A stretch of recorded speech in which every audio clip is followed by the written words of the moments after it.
Assalamualaikum warahmatullahi wabarakatuh. Saya akan menjelaskan mengenai aliran-aliran dan tokoh filsafat sains Muslim dengan dosen pengampu Roni Apriyadi MPD, yang disusun oleh saya sendiri, yaitu Hairani dengan NIM 0704183140. Baiklah, yang pertama yaitu mengenai pengertian filsafat. Filsafat adalah suatu pemikiran reflektif terhadap persoalan-persoalan mengenai segala hal yang menyangkut landasan ilmu maupun hubungan ilmu dengan segala segi dari kehidupan umat manusia.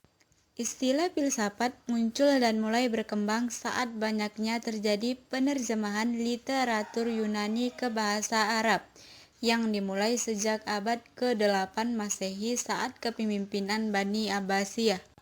Dari peristiwa itu, filsafat Islam berkembang dengan bermunculannya para filsuf Muslim dengan berbagai macam pemikiran.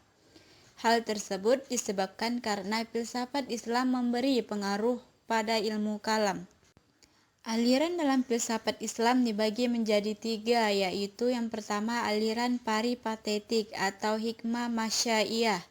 Yang kedua yaitu aliran iluminasi atau hikmah isrokiyah. Dan yang ketiga yaitu hikmah muta'aliyah. Baiklah, selanjutnya saya akan menjelaskan mengenai aliran-aliran filsafat Islam.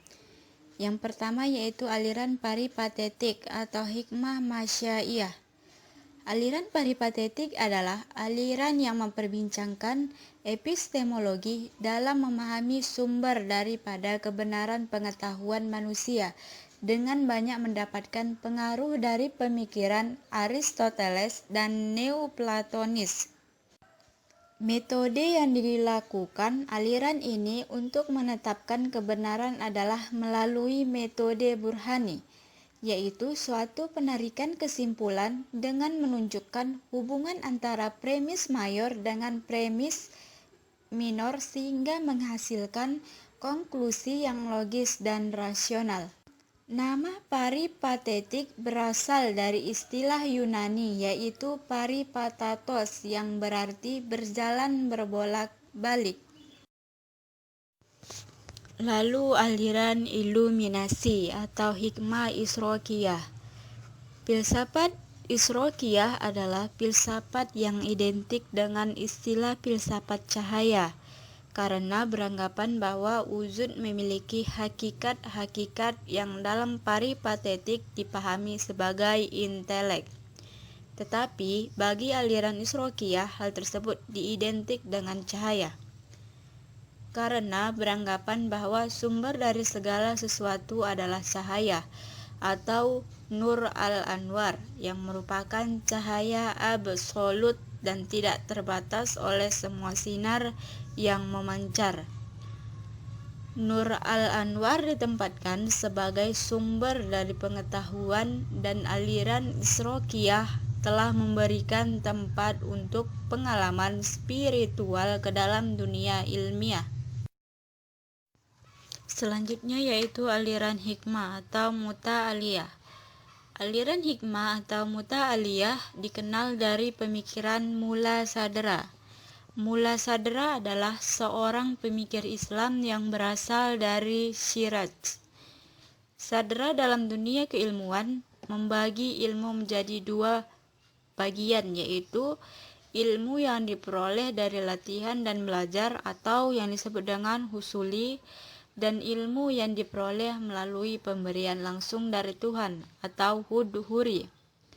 Dapat dipahami bahwa pemikiran Mula Sadra yang merupakan sintetis dari aliran pemikiran terdahulu menjadikan pengalaman intuitif, proses rasionalisasi, dan syariat Islam sama-sama berperan dalam mencapai kebenaran dalam ilmu yang semuanya itu dapat dipahami oleh aliran hikmah al-muta'aliyah yang menganggap bahwa terdapat pluralitas metode dan saranan mencapai kebenaran pengetahuan.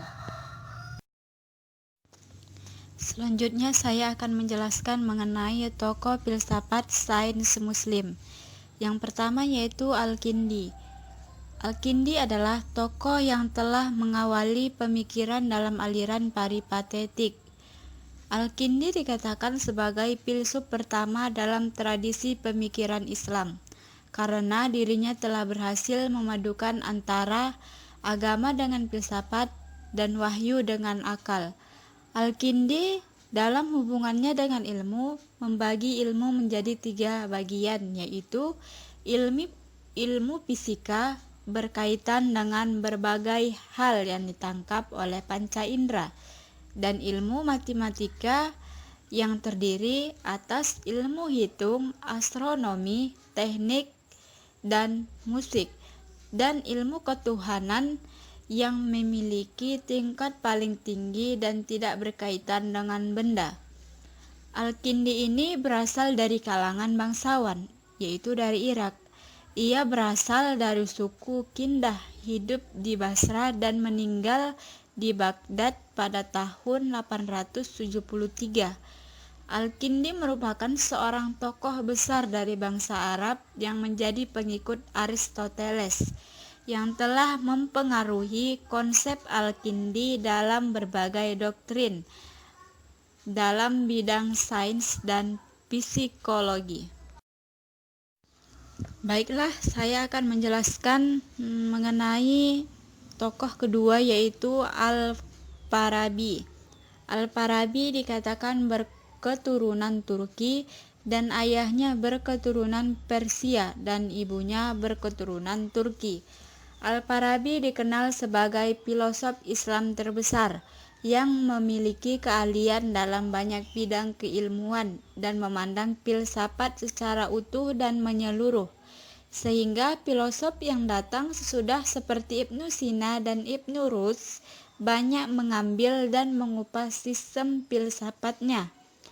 Al-Farabi juga telah memadukan aliran filsafat yang telah berkembang pada masa sebelumnya, yaitu pemikiran Plato, Aristoteles, dan Plotinus. Al-Farabi untuk mendasari pemikirannya diantaranya yaitu ada ilmu logika dan fisika. Selanjutnya tokoh yang ketiga yaitu Ibnu Sina. Ibnu Sina dikenal sebagai Avicenna di dunia barat, adalah seorang filosof, ilmuwan, dan juga dokter. Dia adalah putra seorang pegawai tinggi pada dinasti Samaniyah.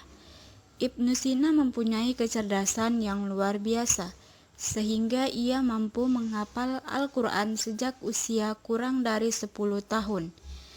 Ia juga menguasai dengan baik berbagai macam ilmu, seperti matematika, fisika, geometri, astronomi, hukum Islam, dan kedokteran ketika usianya baru 17 tahun.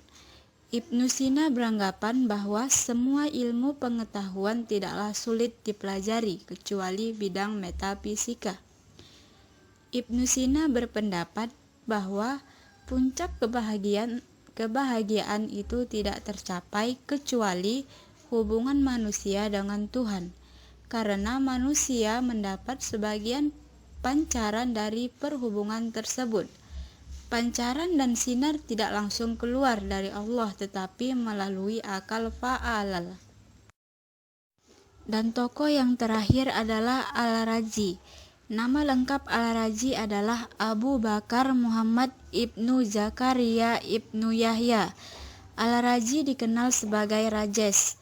Al-Razi sejak muda telah mempelajari filsafat, kimia, matematika, dan kesastraan. Al-Razi memiliki banyak pemikiran filsafat, namun yang paling terkenal adalah filsafat 5 kekal. Tetapi baginya kekekalannya tidak sama dengan kekekalan Allah. Sebelum dia berpendapat bahwa materi bersifat kekal dan materi menempati ruang, maka al-makaan dan al-mutalak atau tempat atau ruang juga bersifat kekal. Ruang dalam pandangannya dibedakan menjadi 2, yaitu ruang partikular yang terbatas dan terkait dengan sesuatu wujud yang menempatinya, dan ruang universal, yaitu yang terkait dengan wujud dan tidak terbatas.